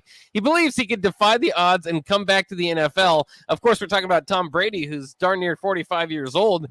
T.O. now 48 years old. Do you see any chance for him to come back? And if he did, wouldn't it be closer to the USFL or the XFL? Maybe. What league's he playing in? maybe that one. And he'd have to play in the slot. But I think that skill position is one of those positions that I think after you hit 35, I think you just start to regress. It's so heavy on the body. It's a lot of running. It's deep patterns. And then the younger guys are getting faster, stronger. They put bodies on you. You just can't create the same type of separation that you could at them younger ages. Yeah, and he hasn't played. You could do it at a running back probably, but you just taking too much body. Let me say the quarterback is, I think, the only position other than tight end. That's why you have Witten and you have Gronks, and they can let Tony Gonzalez's. Yeah. They have long tenures, because at the tight end position, if you just run, you squat, you maybe put a little block on the edge every now and then. It's not as much pounding as most of those other positions, and it's not as much running. You don't have to get over the top all the time at a tight end. If you're good at that, you do it early. You're going to be a phenomenal one. But mostly it's squatting, it's sitting in zones, it's running little drags, it's running little outs. After combinations go over the top, you're coming underneath, on a scissors route or something. It's just not as strenuous, I think. So I think quarterback, then tight end, and then then the line, obviously. And then the skill positions at running back and receiver, I think, are the toughest ones to have. On a young man's game. Yeah.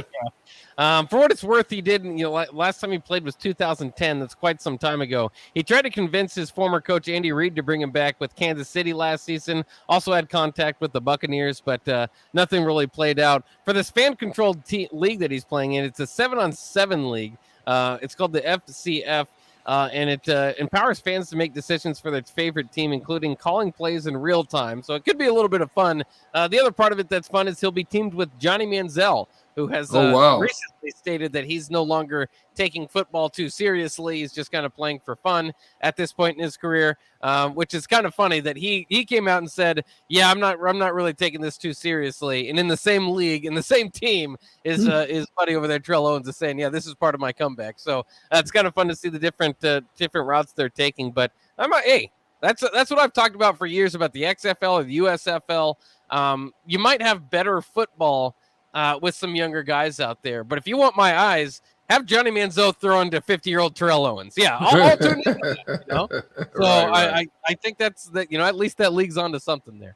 We'll take a quick break here on the block. We still have one of our favorite segments, Hitting the Hardwood, talking about the NBA. We've been talking all year about how the Lakers are stuck. There's no way anybody would want that awful contract that Russell Westbrook signed. Now there's rumors out there that Charlotte might want that contract. We'll talk about it next year on the block.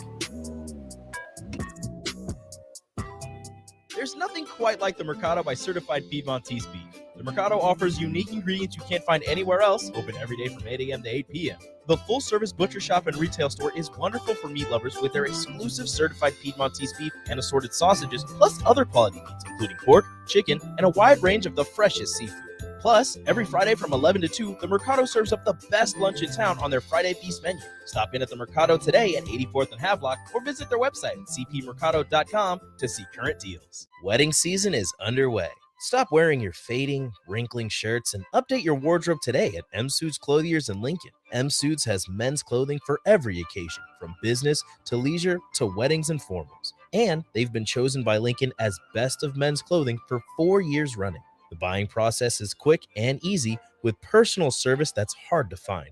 And they're family owned, where you are also treated like a part of the family. M Suits Clothiers, just south of 56th and Pine Lake on Red Rock Lane. Join us on Saturday for our spring game tailgate show at Tipsy Tina's in the Haymarket. We'll be there from 10:30 to 1 as we preview the day ahead. It's the Spring Game Tailgate Show, sponsored by Members-Owned Credit Union, A1 Automotive, and EP Foundation Repair from Tipsy Tina's at 8th and Q. Hi, Sean Callahan here of HuskerOnline.com, inviting you to join us here on 93.7 The Ticket every Saturday morning now. In our new time, we're on from 8 to 9 with the weekly Husker Online radio show. We'll give you the latest in recruiting. We'll talk about what's going on with both football, basketball, and we'll probably share a few stories from the inside. It's every Saturday morning right here on 93.7 The Ticket. It's the Husker Online radio show from 8 to 9 a.m. Working at Continental in Lincoln isn't a job, it's a career. And right now they've raised wages again, and they're hiring for production operators at $20 $22.07 per hour, and other select jobs starting at $23.77 per hour, with wages growing up to $29.71 per hour. Continental also has salaried jobs available and great benefits, plus medical and prescription costs at very low premiums. Dental, vision, and life insurance are offered at no premium cost to the associates. To learn more or to apply, go to continental-jobs.com with keyword Lincoln. Come work at Continental today.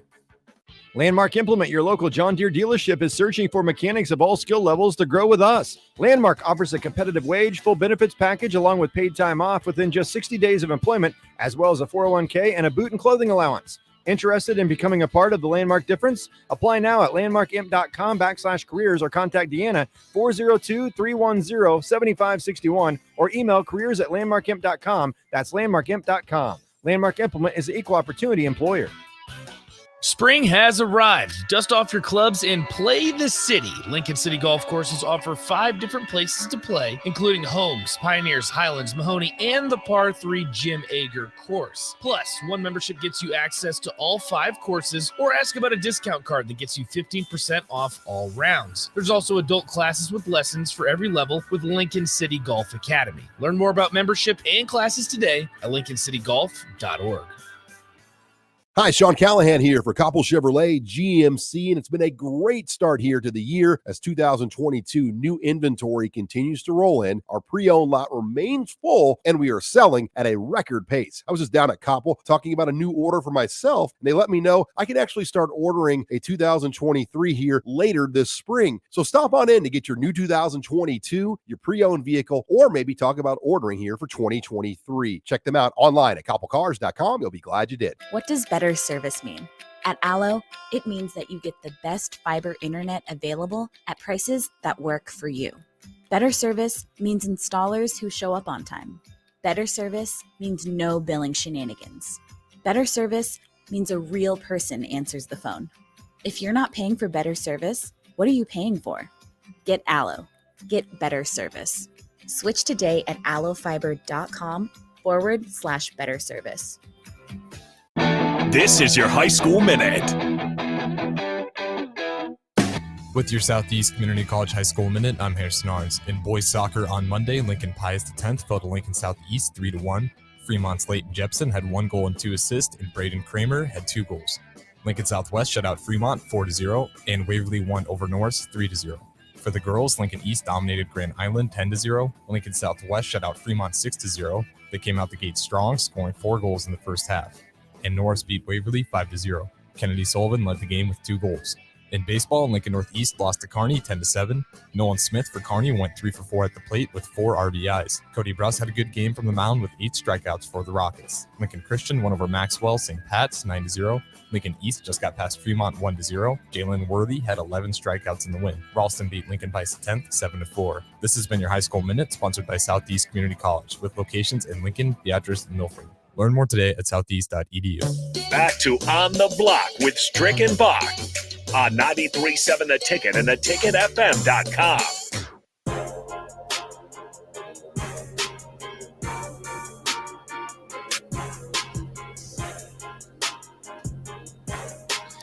It's hitting the hardwood time here on the block, our daily segment geared toward the NBA, and a lot of the NBA drama comes out of La La Land over there with the Lakers, and we'll continue with that today as there are whispers, there are rumors out there that there might be somebody a little bit interested in Russell Westbrook, a move that could really help the Lakers because they need to get rid of that contract. He's got a player option for next year worth nearly $47 million. You wouldn't think that he would necessarily want or he won't decline that. You wouldn't think that the Lakers necessarily want him for that number, but there's talks out there now that the Charlotte Hornets might be interested, perhaps swapping another bad contract in Gordon Hayward. We'd see what they'd have to do. They'd have to give up something in order to get a pretty big number to get Westbrook back. What do you think about Westbrook's fit with Charlotte, and also about the Lakers potentially being able to get out of the Westbrook contract and what that would do for them moving forward? That's what you're looking at, right? You're looking at Gordon Hayward, who has 2 years remaining on his $120 of 120. Terry Rozier, You know, it's going to depend on how much they really like Terry Rozier and if they feel that he's a long-term option for them.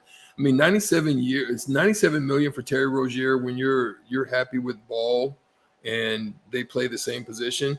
I mean, they figured out ways to make it happen, but between those two guys, there's a 3-man rotation. That's a lot of money at those positions. So I think the only way that MJ, who's got the billions in his pocket, you know, so he, you know, what Westbrook is, he's a Jordan Brand guy. So it could be something of a way of taking on the contract, getting rid of maybe one that he feels he would like to get away from. Probably I venture to say more the Rozier deal, being that he's only 2 left on Gordon Hayward, and then that comes off and you've got a lot of money to do a lot of things with.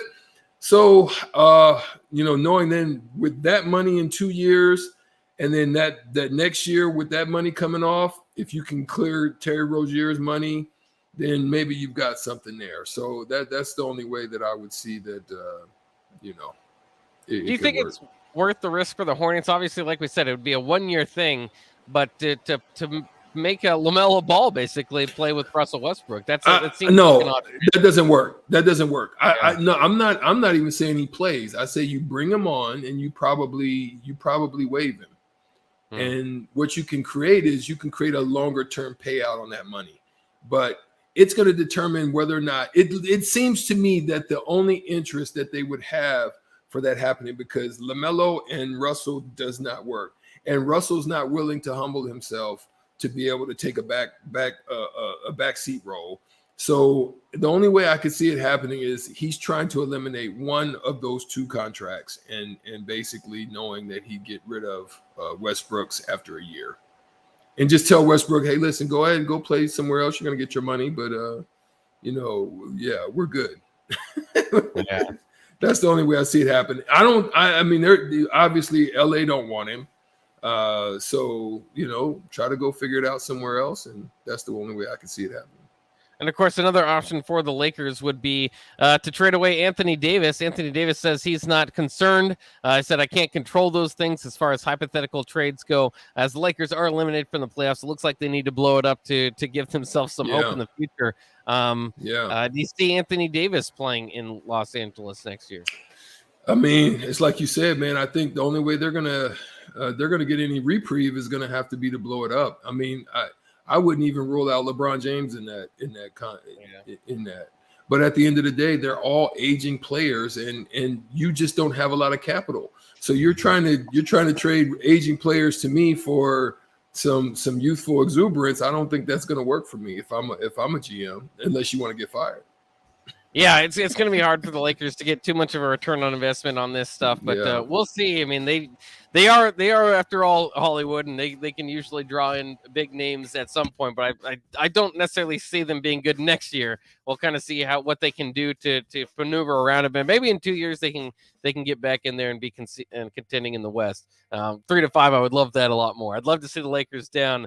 They're like the one franchise that I always say I love watching the powers in every sport be good, but the Lakers, I could do it. I mean, they've even made it to a point, Bach, where free agents are like, I'm good.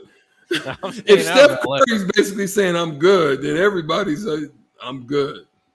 That'll wrap it up for On the Block Ticket Weeknights. Coming up next, we'll talk to you tomorrow.